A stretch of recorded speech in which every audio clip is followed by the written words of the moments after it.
We are getting ready to go live on the radio show. I don't know if there's any pre-listeners, but we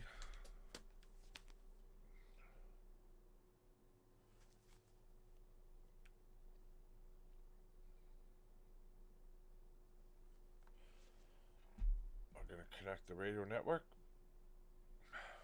There we go, our radio network. Our call network is set up. Our call network is set up. Let me turn my mic on. With the All right. mic on, and yeah, I got the link sent in. The call up network is set. We are good to go. Excellent. I just had a taco. It's delicious. Oh yeah, from where? I just went taco time. I was gonna go to Bar Burrito, but it was too far, and then I realized I had enough time. But How was it? it was pretty good. I I didn't actually mind taco. Taco they time's okay, eh? yeah, they got new recipes and stuff. It's delicious. Would you get is one enough? Do you find? I got the large super burrito, so I realized I should Oh, have got the regular because the large was like a pound of the hamburger. So I was, yeah. Oh, you got a burrito. You got a yeah, I got a burrito, not a burrito. taco. Yeah, I Oh, ate nice. three. I ate like three quarters of it, and I was like, okay, I'm tapping out. I know though.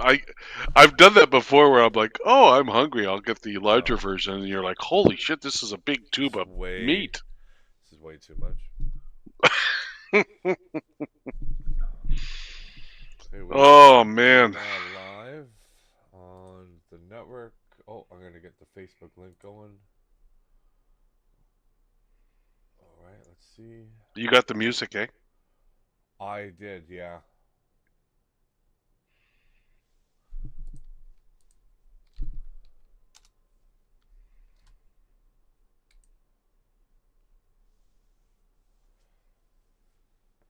So I mean, you'll be picking from that list, right? So I mean, Yeah, yeah. No particular order. yeah, I'll have them up and running as we go. One of them's long, eh? Freebird's long, in 9 minutes, over 9 minutes. Yeah, that is, yeah.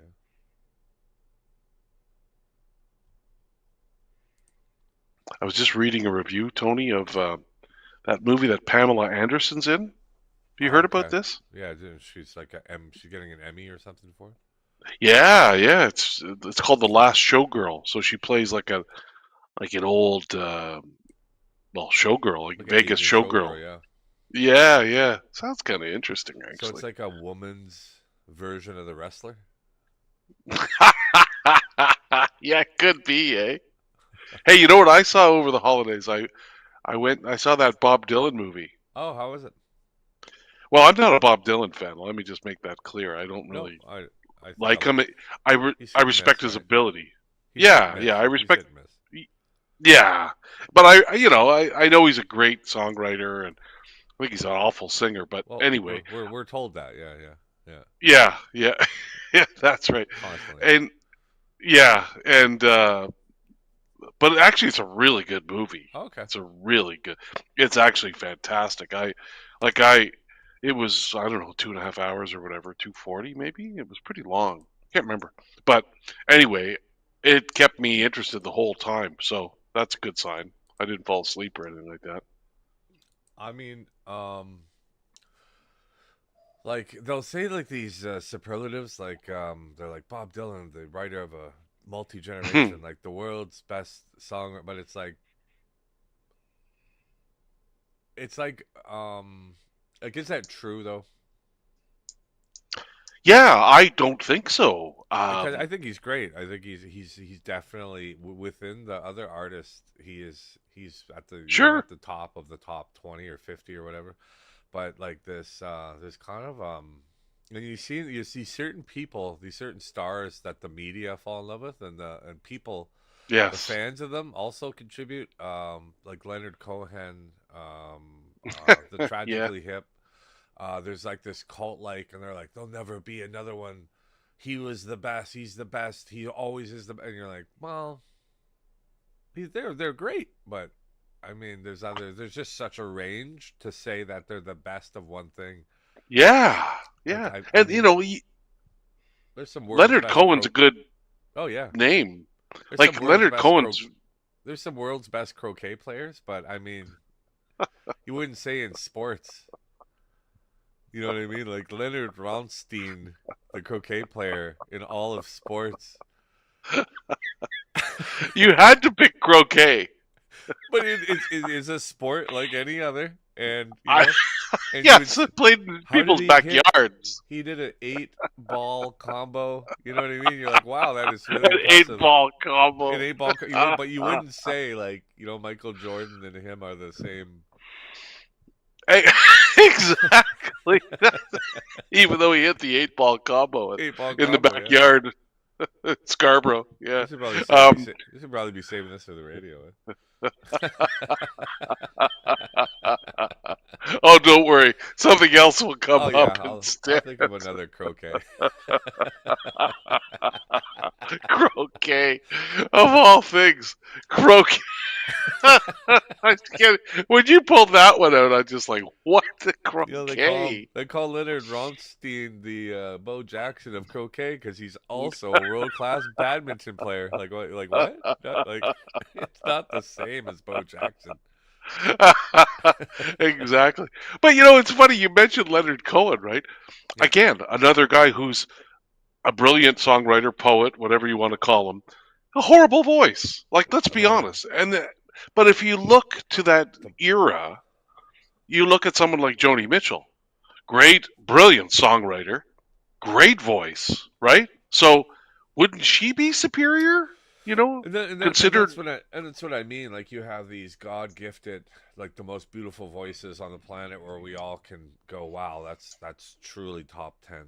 Aretha Yeah, Franklin's on that list. You got like you know, just like maybe BB King because of the universalism of his voice. yeah, yeah. You got these people who we all go, okay, yeah, I don't like that music form, but yes, and it's just Bob Dylan like got in there like, and he's like the top of all, and I'm like, I don't know, man. Like I think in alt lyrics, yeah, he's great and kind of alt like this his own style, but I I I I wouldn't say he's the top of all top. No, no, no. I mean, I know lots of other musicians who arrange their own music, Yeah. write their own music, and can sing their own music really well. So if they're able to do all of that stuff, then yeah, I I kind of think they might have a better package of skills, right? I do appreciate Bob Dylan though in saying that he only wrote songs for Jimmy, right? Because Jimmy did 2 of his songs.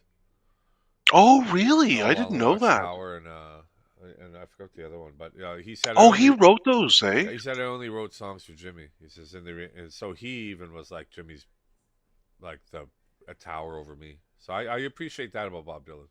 Yeah, yeah. That he was Yeah, he wrote a acknowledging lot of he stuff acknowledged that you other don't even. artists, and so I give him credit for that 100%. That he's humble and acknowledged other artists for It's sure. an interesting story though, Tony, because it Yeah, begins, sort of him, as a young musician trying to make it, and then he makes it, but he made it as a folk musician, right? And then he wants to introduce the electric guitar into his work, and all the folk people were like, "Oh, hold on, that's not yeah. folk music anymore," right? So Oh, it's true. Yeah, he, no, it's true. Yeah. yeah, he faced that resistance um, from the folk community because they're like, "Oh, you can't come to the Newport Folk Festival Fair, and fair. play with an electric guitar. That's not folk music anymore." And so anyway, he was resistant to that and ruffled a lot of feathers, but he didn't care, right? That was just the We're that.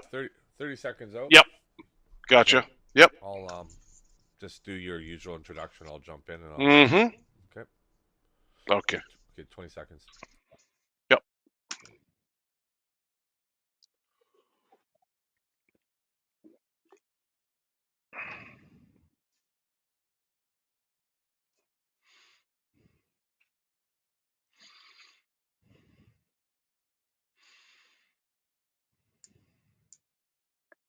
Good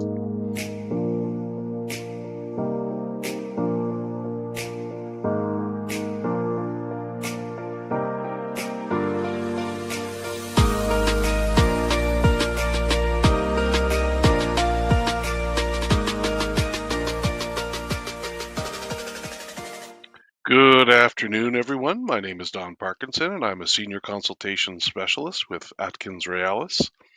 Today, we are continuing our series of live stream topics on the Northern Road Link project as it moves through the provincial environmental assessment and federal impact assessment processes. The topics we are covering parallel our project activities, so we hope these will help our viewers and listeners better understand the project and provide input along the way. Just want to remind everyone that we are broadcasting on the Wabate Radio Network to help reach community members about our project. We try to keep the show fun. Listeners can call or text us with questions and comments about the project at 1-844-722-4300. That's 1-844-722-4300. We try to keep the show fun and informal while being informative at the same time. And we also take music requests provided you give us a comment or question about the project. And Excellent. with me today, filling in for, he's always with us, but he's Always quite with often you. in the background, is the inimitable man, the myth, the legend, Mr. Tony McGuire, They Media. Tony, welcome. Man of many hats. I'm doing them. I'm doing them Yes. all today because the roads are closed. My wife is stuck to Saint Marie. The roads just opened. It's beautiful in Thunder Bay today. But I think Anders was stuck. He was getting his car fixed. So I'll be running the cage today. So if I fall a little behind, please deal with me. I'll do my best. Run in the cage. That's Run what the they call it, eh, cage. Tony? That's what Run we in the call it. cage. I just thought that sounded cool. I'm going to be honest. It sounds great. I don't. It sounded So really the good. term doesn't exist? You just No, made it that just up? sounded really good, right? I'm running the cage today. I actually believed it was like a technical reference. Like No, it's not the at all. I'm cage, sure. the I'm sure the control room. radio people are gnashing right now. Their teeth. Like, what? What is this guy talking about? Well, what was that? That was a preview of what's coming. Well, yeah, we got some. some groovy tunes coming up. I see that. And today we're going to talk about the species at risk study plan. Which we're doing as part of the environmental and impact assessments associated with the Northern Road Link project. And the theme for today's music is animals, I guess, wildlife, which I think is appropriate. Would you say species bands at risk, maybe? Yeah, that's right. Oh boy, Tony, you don't miss a beat here. You're right on the mark. I'm on the mark. I'm hoping at some point, Tony, you'll dust off the old sound effects that you so effectively used before on our Christmas show, wasn't it? Oh, Our that's Christmas right. show. Oh, that was a good show. That was a great show. We had a lot of fun killing on it that. with the forbidden effects. We'll see if I'm busy. I'm running so much in the cage today that we'll see if I can break them out during our discussion on species at risk. I can tell you're really proud of that term that you created, eh? The cage, Because you've been saying it over and over again. It sounds cool. I'll keep saying it just to reinforce, because I know it makes you happy. So Okay. I don't want you to be sad, Tony. I want you to be happy by the end of the show. That's true. So yeah. So hey, why don't we get started? Okay. I'll do a little rundown here on what we're going to talk about. We'll dive into a little bit of background, and then we'll cut and play some music. Some fun music. We got all kinds of stuff all over the map today, as usual, with the music. So let's do a little rundown on what we're going to talk about today. We're going to do a bit of a project background, as I mentioned. Then we're going to talk about species at risk that are known or potentially present in the project study area, the local and regional study area. We're going to talk about desktop and field baseline data collection methods. We're going to talk about desktop and field data analysis. We're going to talk about the modeling that occurs as we get near the end and that we need to be able to identify potential effects. And then we're going to talk about how you can stay in contact with us. So without further ado, let's start the rundown here on the project and where it came from. This project is a proposed all-season road. It's the environmental assessment or impact assessment of a proposed all-season road in northern Ontario on Treaty 9 land.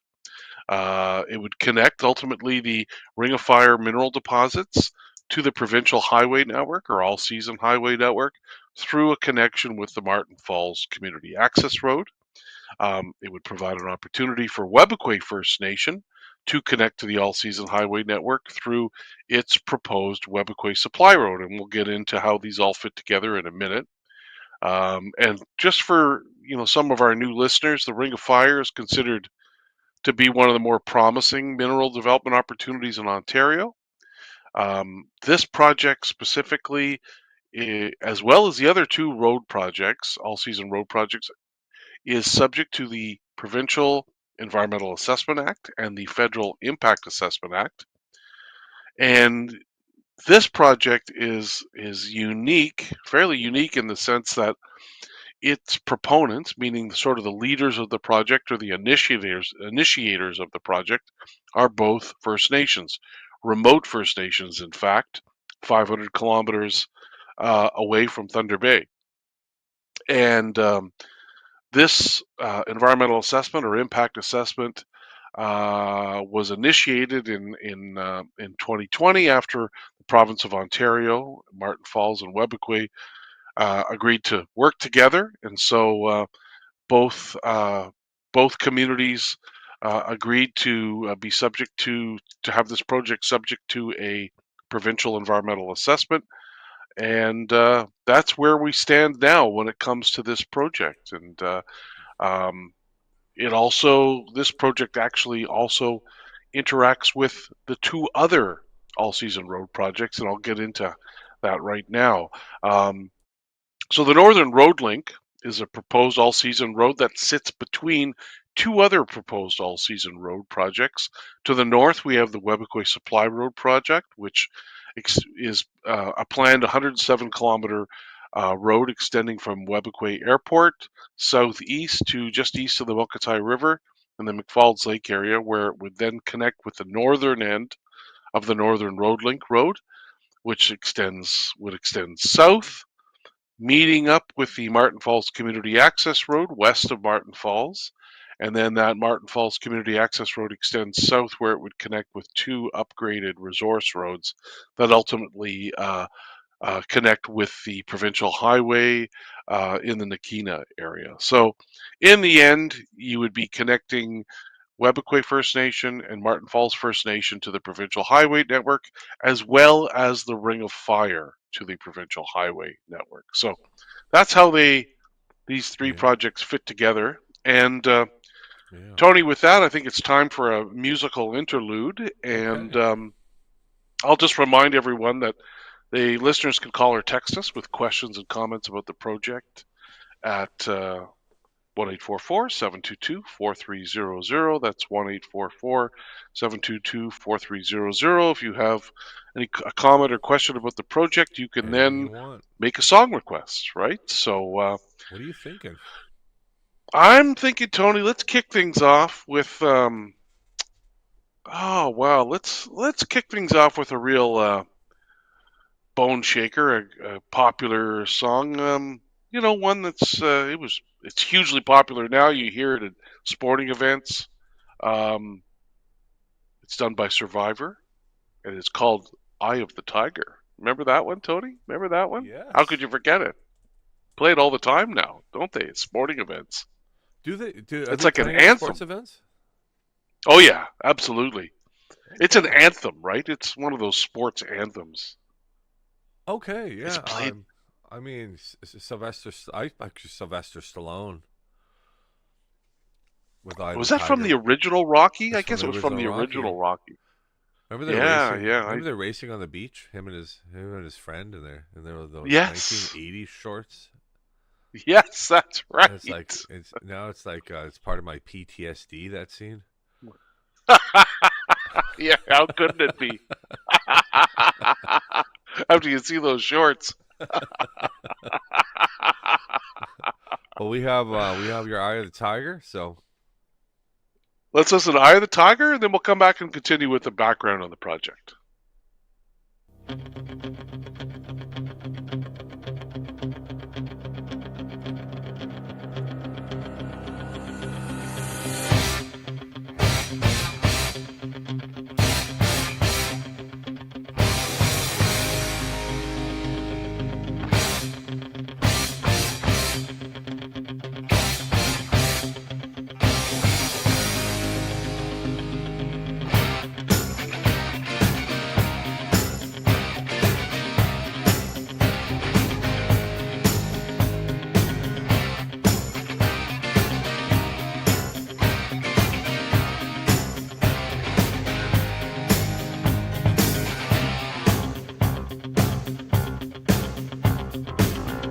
Rising up, back on the street. Did my time, took my chances. Went the distance, now I'm back on my feet. Just a man and his will to survive. So many times it happens too fast. You trade your passion for glory. Don't lose your grip on the dreams of the past. You must fight just to keep them alive. It's the eye of the tiger, it's the thrill of the fight. Rising up to the challenge of our rival. And the last known survivor stalks his prey in the night. And he's watching us all with the eye of the tiger. Face to face, out in the heat, hanging tough, staying hungry. They stack the odds, still we take to the street for the kill, with the skill to survive. It's the eye of the tiger, it's the thrill of the fight, rising up to the challenge of our rival. And the last known survivor stalks his prey in the night, and he's watching us all with the eye of the tiger.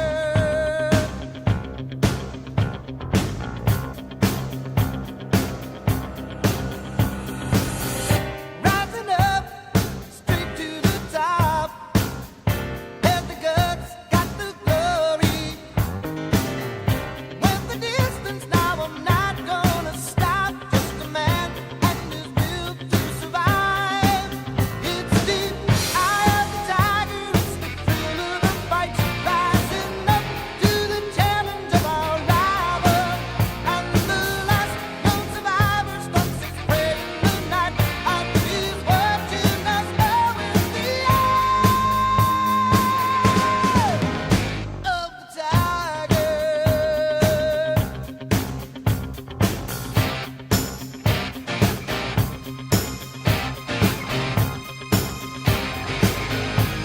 The eye of the tiger.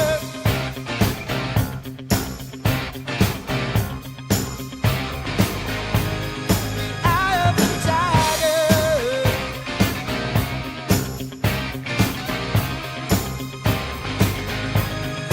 Eye of the tiger.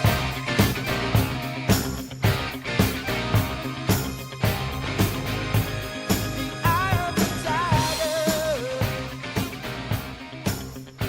tiger. Okay, we are back. That was Eye of the Tiger by Survivor, who had other hits, I believe. they But that was obviously the biggest one. they also wrote for 38 Special. Little known fact. Did they really? Yeah, like Wow. a lot of their big hits. Wow, they must have done really well in that time period, I guess, eh? Because that was 38 Special was a pretty big band, I think, too. Well, here's the weird thing is that band, I think it's what's his name, Peterick was the original vocalist. He was old. He had a hit Really? in Yeah. he had like a number 2 hit in like the UK in like 1970. So when that band started, they were an old band. Is he British? Is he British? I don't know. I think they are. Interesting. I think the Yeah. singer, but he Yeah, I was don't. old. So he had his old hit, and so that was the so when they released all their stuff, they were like an old rock band. So they were like touring with all these young. You'd think of rock and roll as being like this young man Axel Yeah. who was running around in shorts on stage. No, but they were old. Like they were like, guys, could you That's keep a it down? Eye of the tiger, guys, could you keep it down? We're keep trying to it down. sleep in our vans here, like you know. Now, weren't they from the southern U.S.? I 38 I do. Special? I always thought they were. 38 Special were, yeah. 38 Special were, yeah, 100%. Okay, Yeah. yeah. Wow, that's a great story, Tony. I had never heard that before, but yeah, it must have been strange at that time. You're right. All your competitors are all these young guys running around on Young, stage in brass, shorts shirtless, and and yeah, you're in like, these check out my nice colorful watch. outfits. Check out my watch. Check out my nice watch I got. And they're like, what?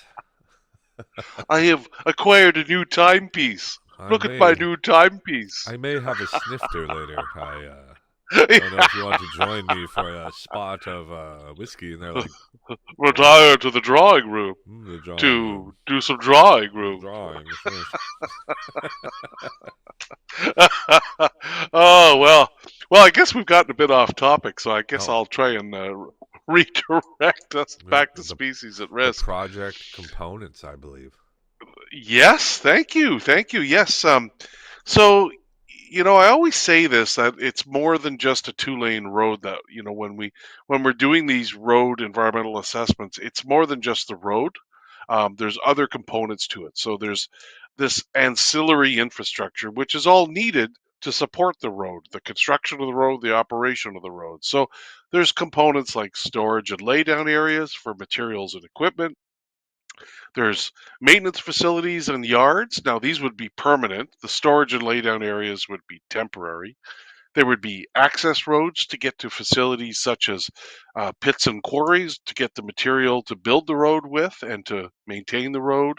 There would be the pits and quarries themselves, and then there's construction camps, which is where the workers would they're the accommodations for the workers basically, and those would be typically located with the storage and laydown areas, and then beyond the road and that other infrastructure, there's the crossing structures, right? So, uh, as you know, Tony, the area has many streams, lakes, and rivers, and There's quite a few, so yeah. to cross, yeah, there's a lot of water there, a lot of water A there. lot. So, um, culverts and bridges would be required, mainly culverts, but occasionally bridges, depending. It all depends on the width of the crossing. And there would be one large bridge crossing of the Attawapiskat River, um, which would be over 200 meters. And then we let's move now to talk a little bit about alternative corridors. So the project itself could range anywhere, like the road could range anywhere between 117 and 164 kilometers. The reason why we have a range is we haven't finalized or identified the preferred, what's called the preferred corridor. So um, the preferred corridor is would be a 2 kilometer wide sort of band of land and water, um, somewhere in which the actual road would sit. So we give ourselves a little bit of wiggle room, I guess you could describe it as, to position the road within that area, because you never know when information may come up that might serve as a constraint or a place where the road can't possibly be built, whether it's a burial area or some other significant feature. So we're in the process now of finalizing and identifying the preferred corridor. We're not quite there yet, but we will be there soon. But right now we have different segments of the road where we have options, where we could go in different directions and choose different road segments. So we're in the process now of evaluating those alternatives to identify a preferred option in each section. And then once that's all done, then we'll put them all together and have one preferred corridor. So That's sort of where we sort of that's how everything sort of fits together and where we are now on that front. Oh, So that's great. yeah, so Tony, let's move now into our topic of the day, which is species at risk study Okay. plan. And why don't we talk a little bit about the species at risk that are known or are potentially present in our study area? So we've got wolverines. Everybody knows wolverines. Well, Great animal. I see a lot of Big range. animals I like. Yeah. Oh, yeah. A lot of likable animals here. If you like bats, there's 3 different species of bats there.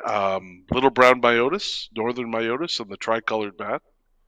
And I'm thinking the tricolored bat has 3 colors. Do you think that's right, Tony? Yeah, I think it actually refers to his eyes. They have the tricolored eyes, but Oh, I just made that up. really? I have no idea. No, I don't have any idea. No, I would love to see a tricolored eye for I'm whether it's a surprised. bat or I'm always human. surprised by the species of bats and birds because you know you got these bald eagles, Yes. barn swallows, bank swallows, warblers, swifts, terns. There's such a range of birds. Yeah. I when you're there and you're just because we were there flying and you just kind of assume it's one bird, but there's like all these birds, and the study getting It's this all out amazing. is just incredible to me. And you're so right, Tony. And look at it's almost all birds, right? Bald eagle, barn swallow, bank swallow, Canada warbler, chimney swift, black tern, common nighthawk, eastern whippoorwill, eastern wood pewee, like that name, Well, evening grosbeak. like peregrine falcons. We don't see. You don't think you're gonna No. get peregrine falcons or you get the rusty blackbirds. I'm actually familiar with those. These short-eared owls, but that peregrine falcon Yes. is just incredible. That the study plan found them and how like that's crazy because we always assume they're like delivering. They kind of have a historical name of Yes. peregrine falcon, right? Yeah. Oh, very much so. Yeah. No, you're right. You're so right about the birds. Like I remember when I first saw this list, I was blown away by these are just the bird species at The birds, risk, yeah, right? That's species at not risk, even yeah. if we actually saw the full list of bird species, the ones that aren't species at Yeah. risk as well. I don't know how many there are. I wish we had Ange with us to answer that, but there's a lot. Big There's a buggers. lot Yeah. of birds. It's amazing. And then of course we have the lake sturgeon, Yeah. which is very well known and highly prized by community members as well too. So yeah, it's quite a list of species at risk in the area. It's a unique and special area, and that's why we're doing this work to make sure that we don't impact it significantly. So with that, Tony, I think we're ready for our next musical selection. I might And I might have a song if that's all right. sure, absolutely. Let me just remind everyone that listeners can call or text us with questions and comments about the project at 1-844-722-4300. That's 1-844-722-4300. And Tony, I understand you have a potential music selection. Yeah, and if anyone calls in, we do need a song request, and so I've requested to take over one of Don's slots with an animal related song once again. See, it seems to be the theme of the show is animal related.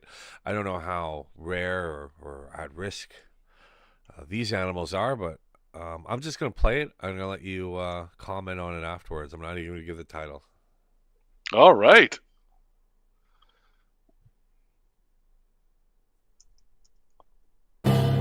And you, not you, you ain't nothing but a hound dog, barking all the time. You ain't nothing but a hound dog, clucking all the time. Yeah. You ain't never caught a rabbit, and you ain't no friend of mine. Now they said you was something.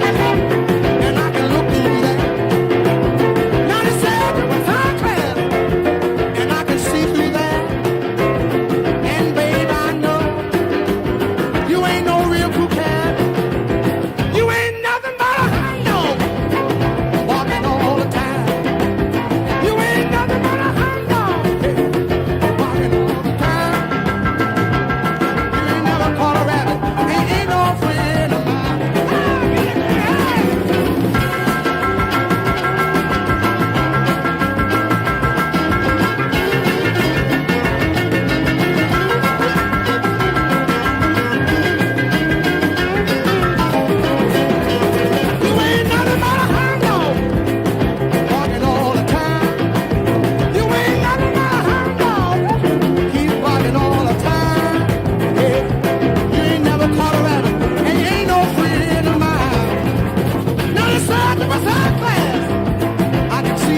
Wow. Tony, I know the artist. Yeah. Okay. Big Mama Thornton. No. Little Richard. No? Oh, that wasn't Big Mama. No, Because it's you know Little who the Richard. original right? The Oh, original Little Richard's the original performer, but the and then he original, the writer of that song he is let Big Mama Thornton. Did you really know that? okay. So it was borrowed a Yes. couple times because he's Yeah, credited I with it. did not He's realize that. credited with it. Is he credited with it? Yeah, he is. Well, I am sure Big Mama was the. And And I just like saying Big Mama. here's the thing with the artists at that time, and typically black artists, is they weren't getting the trademarks or anything for their music, so there was this Yeah, borrowing and this creation going involved. And I'd say between black artists, it was like no big thing, right? Like yeah, whatever. But other than the music that was being taken, yeah, it's and so one Oh, of I the stand corrected, Tony. Sorry to interrupt. no, go ahead, She did not write it. She was the first to record that song. record it, yeah. It was actually written by Lieber and Stoller, American songwriting and record production duo. Jerome Lieber and Michael Stoller. Well, Interesting, eh? little Richard claims differently. Huh, So really? we'll Wow. say I'll defer to Little Richard. You know, fun fact: Jimi Hendrix, Billy Preston were his backups. Wow, really? Yeah. Well, I don't know if you've heard this story, but um, one of our colleagues, Steve, Okay. has a Billy Preston story. Really? Yes, in St. Catharines, Ontario, of all places. Yeah, Okay. Okay. he bumped into Billy Preston in a bathroom in St. Catharines, Ontario. Billy Preston played keyboards Yeah. with Yeah. what, Yeah. the Rolling Stones, Yeah. the Beatles. He's super So I fan. guess he was performing in St. Catharines one night, and so Steve went into the washroom and I ended up talking to the guy, and he said his name was Billy Preston, and Steve said, "You look kind of familiar." He goes, "Well, you know the Beatles?" And he said, "Yeah." He goes, "I played in the Beatles." And he's like, "Really?" Really? Fancy meeting Yeah, you crazy story, eh? here. So anyway, yeah, we've all got kind of stories like that, or maybe not quite that strange, but strange little encounters I don't. I over don't the have. years. That I don't have a story that big, but I'm sure those stories pale in comparison to the size of the study areas we're covering. oh, ho, ho, ho. Oh, what a segue! How did you Did, pull that did one you off? like that? That was a great segue. That was skillful, boy. That I was think good. you've done some radio before, there, Mister McGuire. So let's talk a little bit about the study areas. Now that I've basically been pushed into it by my colleague here. Um, so we've got three main study areas that we're working with as part of this project. There's the project footprint, which is basically exactly what it says. What's underneath every single component of this project in the sort of worst case scenario, I guess is the best way you could describe it. So during construction, when you have all these additional infrastructure elements, um, that the project footprint would be at its largest. So you'd be talking about you'd be looking at things like the access roads, you'd be looking at the pits and quarries, all these different sort of um, components, so that they all make up what we call the project footprint. What's underneath all the different components, directly underneath all the different components of the project. Then we have, so this is sort of this is considered to be the area of direct physical disturbance from the project activities. Then we have the local study area. And so these change depending on what we're talking about. So we talk about different valued components, meaning the things that are studied as part of the environmental assessment. The caribou local study area would be different from the bird local study area. They're defined in in different. They're defined differently because they're viewed differently. Caribou have a have a very big range that they use. The birds are small, unless they're migratory birds, have much smaller ranges. So the study areas are typically smaller. So these are what make up what you call the local study areas. This is the area where you get direct and indirect effects of the project, where these are likely to occur and affect the species at risk. And then you have the regional study areas. So for caribou, these would be very large areas because they use very large areas. They have very large ranges. So the regional study area would be defined by ranges. So in our case, the Mississauga and Ozinski ranges are two large areas in northwestern or northern Ontario that the caribou use. And then Wolverine has a smaller range, but still quite a large range of over 4,000 square kilometers for the male Wolverine. So again, different sized areas depending on what we're talking about and what we're studying here. So the regional study areas are the areas where there's largely indirect and cumulative effects, so effects of other projects as well as this project.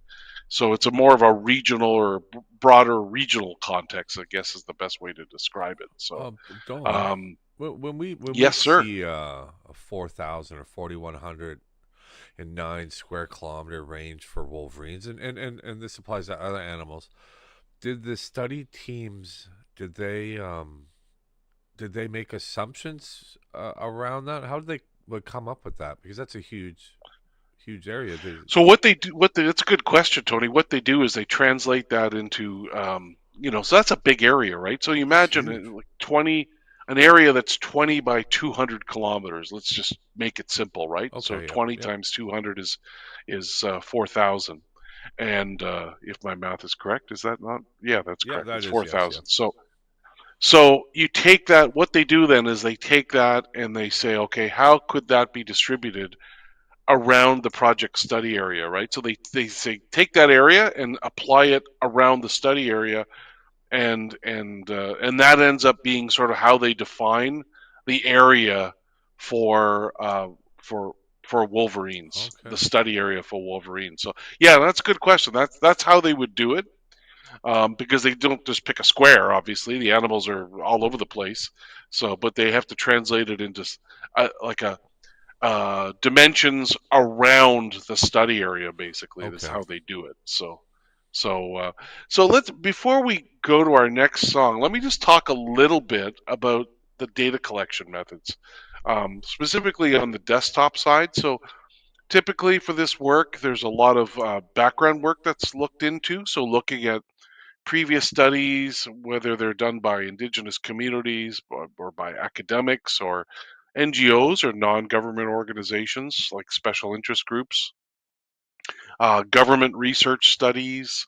They'll look at all that background information um, in the project area or general vicinity, and they take all that information to help sort of guide how the work is conducted, and use it as baseline information, and to compare their results against. And then they'll look at any available reports. They'll look at public databases, like government databases, Ministry of the Environment, for example. They'll look at other projects, such as our neighboring projects, MFCAR and WSR, Webequie Supply Road. And if they're able to share data with them, they'll incorporate those data into their work. Again, you're just trying to get as much information as possible about the way things are now, and use that to help guide the work, and and to compare your results to, and to combine with your results to paint a picture of the way things are now. So Yeah, yeah. another big activity that's undertaken is these habitat classification exercises, where they use high resolution imagery, whether it's from satellites or aircraft, and they use that to map uh, vegetation communities and natural features, because, of course, that's the habitat for these species at risk. So you need to know that information to help sort of guide where you think those species at risk might be. They'll look at government databases as well.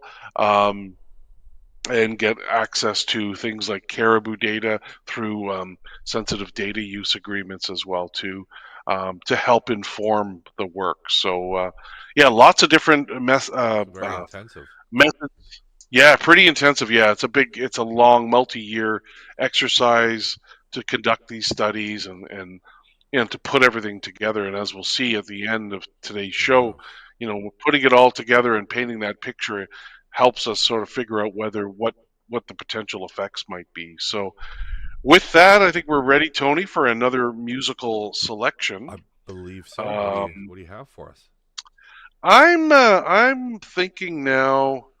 Why did we go? We played a little Beatles last week, which was fun. I thought we would play a song about an animal that's actually not within the study area. I think it's probably north of the study area. And the song is called I Am the Walrus by the Beatles. If we can cue that one up. I had this is on the no, this isn't on the white. What album is that? Magical from? Mystery Tour. Magical Mystery Tour. Same album that we got the song from last week. Remember that? Yeah. Strawberry Fields Forever. I have some choices for you. I have the remastered, or I can play you the original Wax. What do you think? Wax? I mean, it's just a matter of usually the remaster is a little more bassy for that more poppy modern sound, but the Wax is usually a little cleaner. Let's go with the Wax for fun. All right. I Am the Walrus. I Am the Walrus. Yeah. Together.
a little factoid.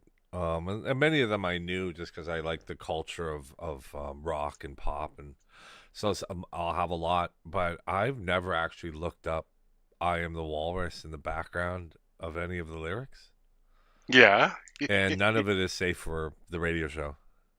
Oh, really? I thought that "I Am the Walrus" is this cute song, and it was banned from the BBC, and I knew that because Paul McCartney talked about "I'm the Walrus" was banned because they thought it was a bad song, and he said it made people in the live show because they're like, how come it's never on the radio, and so they'd want to hear it, but it actually was a bad song. Like, well, it's not bad, but Really? it's like it's in the theme of the '60s. Let's just say that.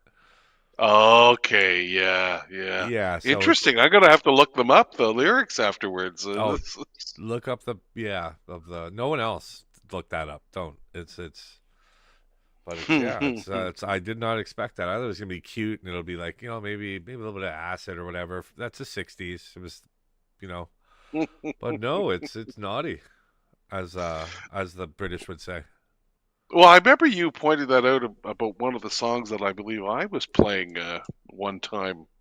As I Oh, recall, I was the Christmas song, yes, yes, what that's right. a staple at Christmas. Yeah, they're in jail for Christmas, and they yeah, That's and right. yeah, the lyrics in it are definitely not mainstream. Yeah, as But you it's a pointed out to me. but it's a song you hear, and no one has. I don't think has ever listened to it. But I was like, oh, geez, It certainly opened your eyes when I requested because it, I didn't forgot about the song. it? Ah, that's great. Yeah, Cuckoo, yeah, because cuckoo. I just love this. I love the tune. You know what I mean? But I never paid attention to the lyrics Yeah. to any great extent, and perhaps I should have. But it's still a great song. I love Oh, that song. everything's goo goo goo. Yeah, Fairy Tale in New York, wasn't it? That Fairy was the Tale New song, wasn't York is it? a Yeah, song the that is Pogues. yeah. Gotta love the Pogues. The Oh, Pokes. Oh yeah, the Pokes are great.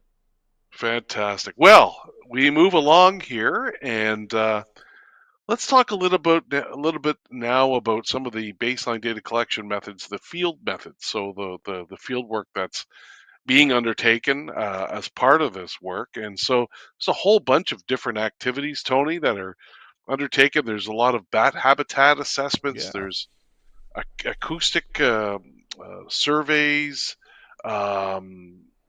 where we set up sort of listening devices to listen for uh, these these bat calls, and then the recordings are put through the software to Those identify what species might be. Sorry, Tony, go ahead. Oh no, that must be really specialized because bats don't speak in anything you could hear with a normal recording device. Like they must No, have. that's right. So Yeah, that is crazy that they're going to that depth to capture what 50, and 100,000 hertz waves to listen in on bats. isn't it amazing? And then That's so what they'll do is they'll take the recording and then they'll run it through special software, right? That has been basically trained to flag yeah, different sounds, the right? different Whatever species. frequency Wow. range or whatever, and so they use that. So these sort of acoustic devices are also used for birds in general, and we'll get to that Yeah. in a second. But the idea is it's a we when you do this work, you can't just sit in the forest, nonstop for a month. So why not put a listening device there and basically record it, and then run it through this software, which has been trained basically to flag the different, oh, that's a whippoorwill or whatever. That's a rusty blackbird. You know what I mean? So Yeah. it Yeah. it's not perfect, but it's a very sort of higher tech way of identifying who's living in the forest, right? And so that's one of the things we do. We do these breeding bird point counts where we have a biologist go to a certain location and then they'll stay there for a certain period of time and count what the birds that they observe or hear.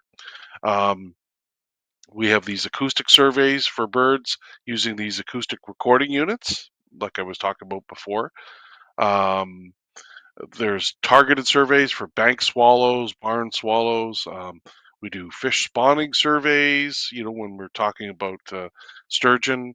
Aerial distribution surveys conducted in winter for caribou and other large mammals like wolverine and moose as well.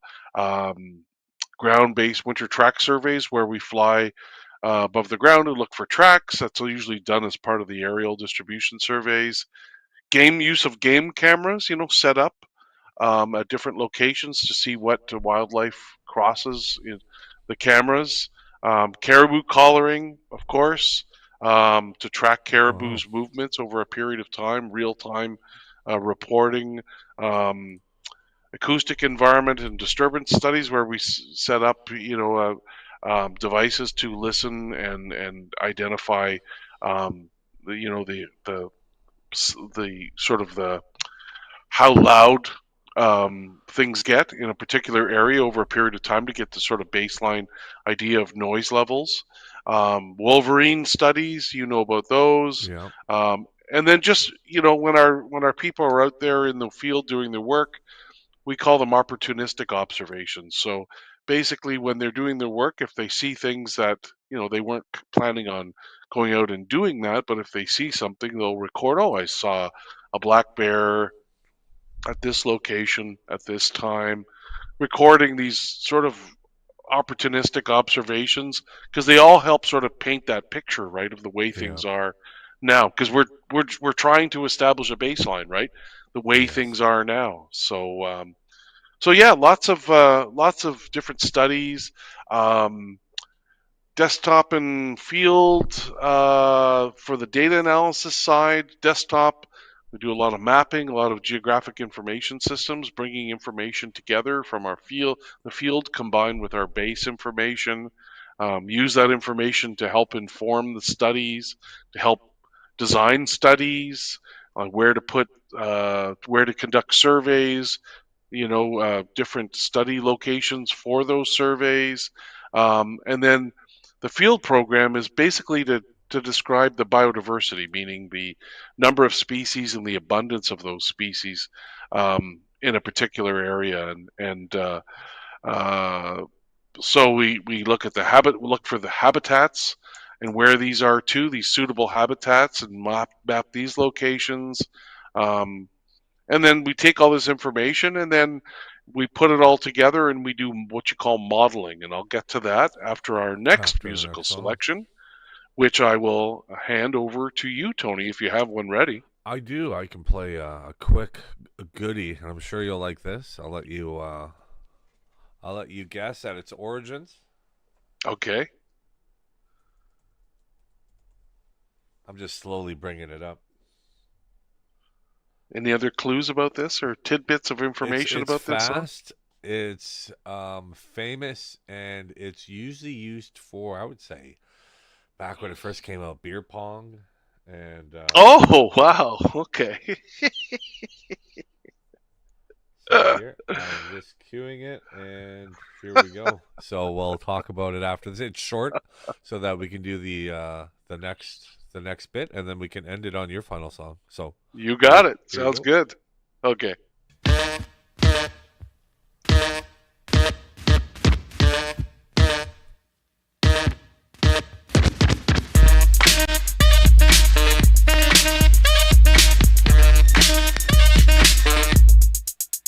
Brass monkey, that funky monkey. Brass monkey, chunky, that funky monkey. Brass monkey, That's more than real. drink brass monkey, here's how you feel. You put your left leg Down, your right leg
You remember that?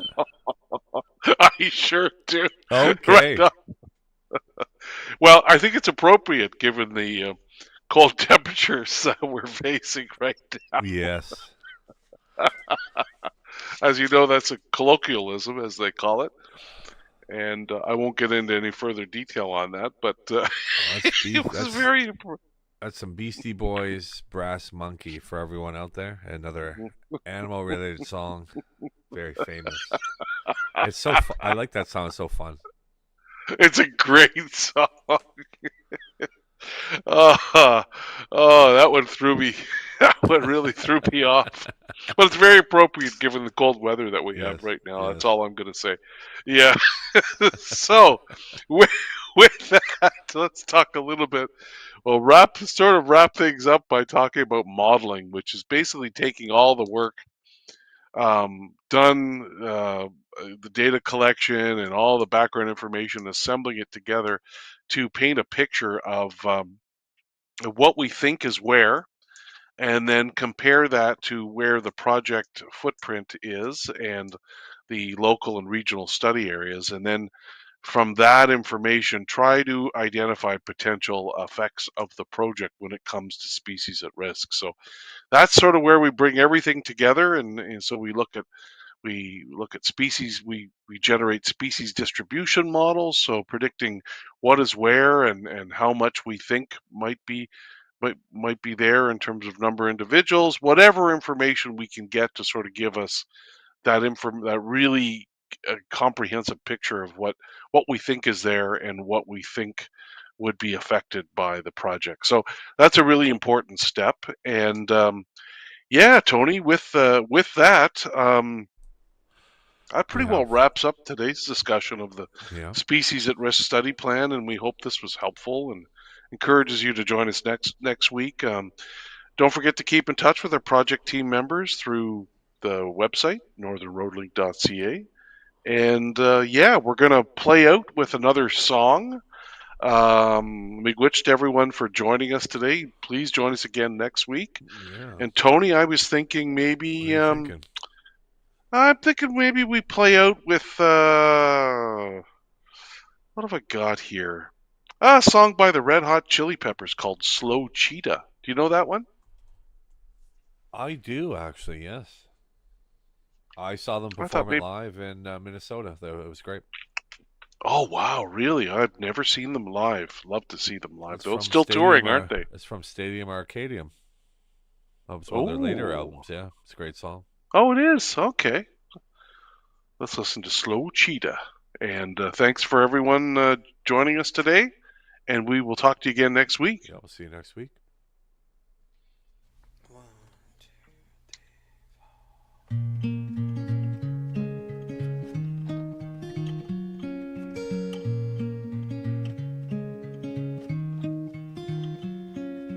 Waking up dead inside of my head will never, never do. There is no medicine to take.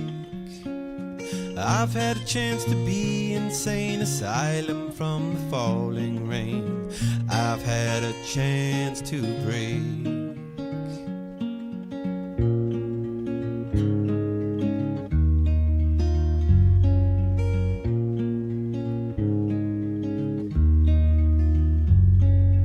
It's so bad, it's got to be good. Mysterious girl, misunderstood. Dressed like a wedding cake. Any other day and I might play a funeral march for Barney Bray. Why try and run away?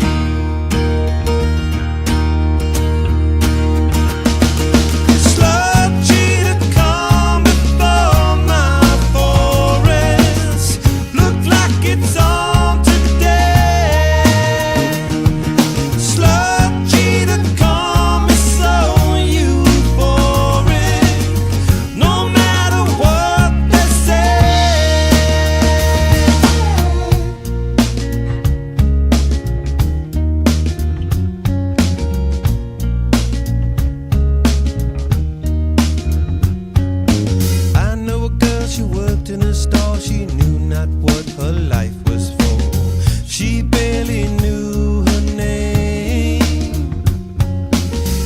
tried to tell her she would never be as happy as a girl in a magazine. She bought it with her pay.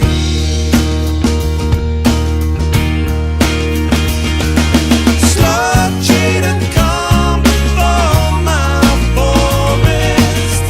Look like it's on today. Slug trader come, it's so euphoric, no matter what they say.